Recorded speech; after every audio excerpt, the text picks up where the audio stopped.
देखो, सबसे पहले जो हमारे पास आता है वो होता है कि ऑटोनोमस सिस्टम क्या होता है, ठीक है? ऑटोनोमस सिस्टम में क्या है कि consider the system dx by dt is equals to p x Y.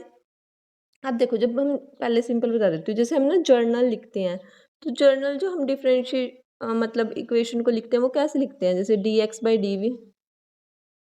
यहाँ पे ना जो जिस चीज के रिस्पेक्ट में हमें करना होता है डिफरेंशिएट, हम उसी टर्म को लिखते हैं, जैसे ये, तभी हम क्या करते हैं डिफरेंशिएट कर लेते हैं। जो ऑटोनोमस सिस्टम है उसमें यही तो ये फर्क है कि dx बाई, जैसे हम dy कर यहाँ पे dt करेंगे, पर जो राइट साइड हम कोफिशिएंट मतलब टर्म होगी ना, कोफिशिएंट नहीं टर्म होगी, वो क्या होगी, फ्री फ्रॉम t, कि t नहीं होगा, ठीक है?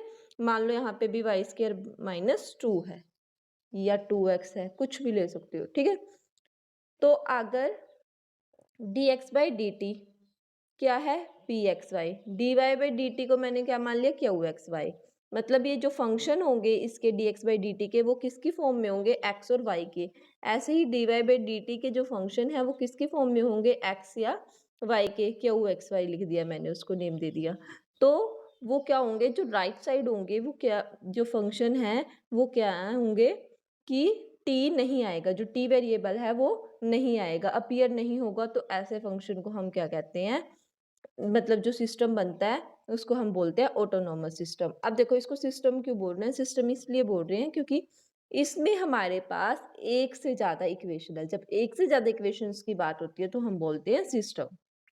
अब देखो, नेक्स्ट जो हमारे पास आता है वो आता है पाथ या ऑर्बिट या ट्राजेक्टरी। अब इसको यहाँ पे पी और ये है क्यू। देखो, पाथ क्या होता है, अब बाय चांस जो हमने ये लेके चले हैं dx बाई डी टी, वो किसी इक्वेशन के पी एक्स वाई या d Y by D t वो क्यू एक्स वाई है। जैसे मान लो कि dx by D T 2x है और dy बाई डी टी क्या है हमारे पास, 2y माइनस थ्री, ऐसे कुछ टाइप किया है, ठीक है? तो अब देखो, ये क्या राइट साइड में t वेरिएबल नहीं है, ठीक है? इंडिपेंडेंट होते हैं वेरिएबल, जो t है वो इंडिपेंडेंट है और एक्स वाई क्या है, डिपेंडेंट वेरिएबल है। अब देखो, जो t है वो राइट साइड नहीं है, तो क्या होगा, मान लो कि ये दो हमारे पास, एक तो dx बाई डी टी, एक dy बाई डी टी है। जब हम इन दोनों के क्या निकाल लेंगे, सोल्यूशन निकाल लेंगे, तो कुछ ना कुछ तो सोल्यूशन आएगा। तो इस वाले सोल्यूशन को मैंने क्या नाम दे दिया, एक्स टी, और इस वाले को क्या नाम दे दिया, एफ वाई ऑफ टी, ठीक है? या इसको जो मर्जी नाम दे सकते हो, एफ भी दे सकते हो, और मैं यहाँ पे जी ले लो, एफ और जी ले लो, क्योंकि मैंने एफ और जी लिए हुए हैं आगे सारे में, ठीक है? तो जो एफ और जी है, जैसे एफ और जी के ये आ गए हमारे पास, इन दोनों के इक्वेशन के सॉल्यूशन आ गए। अब देखो, जैसे जैसे मैं टी की वैल्यू को चेंज करूंगी इसमें भी और जी ऑफ टी में भी, तो क्या होगा, हमें एक एक्स और वाई प्लेन में क्या मिल जाएगा, कोई ना कोई कर्व मिल जाएगा या कुछ भी मिले, तो उसी को हम क्या कहते हैं, पाथ या ऑर्बिट। अब नेक्स्ट आता है हमारे पास क्रिटिकल पॉइंट, किसे कहते हैं, क्रिटिकल पॉइंट की ही अनदर नेम है सिंगुलर पॉइंट, इक्विलिब्रियम पॉइंट और स्टेशनरी पॉइंट। जैसे हमारे पास ऑटोनोमस सिस्टम गिवन है dx by D t p x y, वही है बार बार dy by D t q x y के। तो हम क्रिटिकल पॉइंट कब कहेंगे, a point x naught y naught at which p x y and q x y become zero. कि एक ऐसा पॉइंट कि जो उसको जो ये पी एक्स वाई है और क्यू एक्स वाई है उसको जीरो बना दे, तो उसको हम बोलते हैं क्रिटिकल पॉइंट, ठीक है? अब जैसे मान लो कि dx बाई डी टी किसके इक्वल लेके चले, मान लो 2x के, ठीक है? तो ये यहाँ पे जो पॉइंट है वो कौन इसको जीरो बना रहा है, जीरो कौन सा पॉइंट बना रहा है, x, ठीक है? x is equals to zero पे ये क्या बन रहा है, और dy बाई डी टी जैसे 2y माइनस थ्री मान लिया मैंने, ठीक है? तो 2y minus three is equals to zero, तो y की वैल्यू 3/2, कि y की वैल्यू जब हम 3/2 पुट करेंगे तो ये वाली टर्म क्या बन रही है, जीरो। तो इसके जीरो और 3/2 क्या बन गए, क्रिटिकल पॉइंट। समझ आ गई? अब देखो, अब हमारे पास है isolated critical point. Isolated critical point क्या है, कि वही कि अगर जो हमें क्रिटिकल पॉइंट मिल रहे थे ठीक है।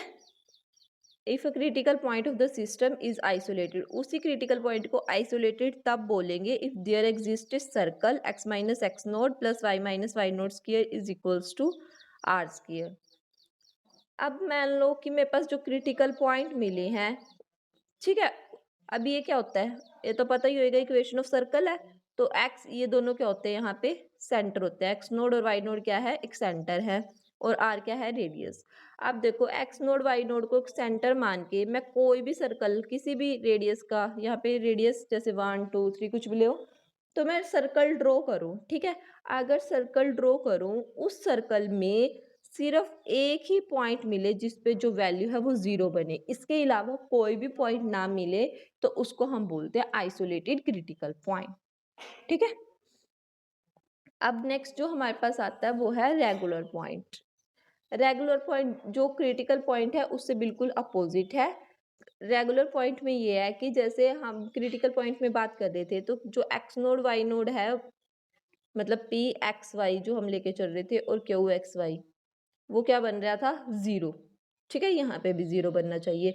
पर रेगुलर पॉइंट एक ऐसे पॉइंट है जिसकी वजह से जो ना तो पी है x naught y naught not equals to 0 बने, और क्यू भी नॉट इक्वल्स टू 0 बने।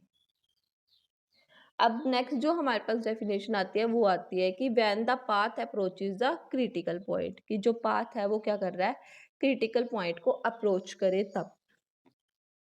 तो देखो क्रिटिकल पॉइंट को जो कोई भी पाथ है कब अप्रोच करेगा, मैंने क्या मान लिया कि वही है, ये हमारे पास सिस्टम है, सी उसका पाथ है, ट्रेजेक्ट, देखो ये हमारे पास सिस्टम दिया, autonomous system, x is equals to f t और y is equals to g t, वो मैंने इसके सॉल्यूशन मान लिए इस सिस्टम के, और 0 0 मैंने इसका क्रिटिकल पॉइंट मान लिया, ठीक है। अब c क्या है, उसका पाथ है। तो अब हम C को क्या, we say C approaches the critical point 0 as t tends to infinity if, देखो इसका मीनिंग क्या है कि जब हम लिमिट लगा रहे हैं t टेंड्स टू इन्फिनिटी पे, तो जो हमने सॉल्यूशन निकाले थे एफ टी, वो किसको अप्रोच करनी चाहिए, क्रिटिकल पॉइंट को, ठीक है। ऐसे ही लिमिट जब हम जी टी पे अप्लाई करेंगे, t टेंड्स टू इन्फिनिटी, वो इज इक्वल्स टू 0, तो यहाँ पे क्या होगा, तो यहाँ पे होगा कि भी ये भी क्या बननी चाहिए, g t is equals to 0, मतलब 0 नहीं बननी चाहिए बट उसको अप्रोच करनी चाहिए, ठीक है। यहाँ पे डायरेक्ट पूरा 0 नहीं बनेगा, बट क्या करेगा वो क्रिटिकल पॉइंट को क्या करेगा, अप्रोच करेगा, जब हम टी टेंड्स टू इन्फिनिटी कर दें, जो उसके सॉल्यूशन निकले हैं, लिमिट लगा दें टी टेंड्स टू इन्फिनिटी। ऐसे ही जब हम t tends to minus infinity लगा दे, तब भी क्या करना चाहिए, वो अप्रोच करना चाहिए किसको, क्रिटिकल पॉइंट को, समझ आ गया। तो उसको बोलते हैं the path approaches critical point. अब जो हमारे पास नेक्स्ट है ना, वो ये है कि, एक मिनट,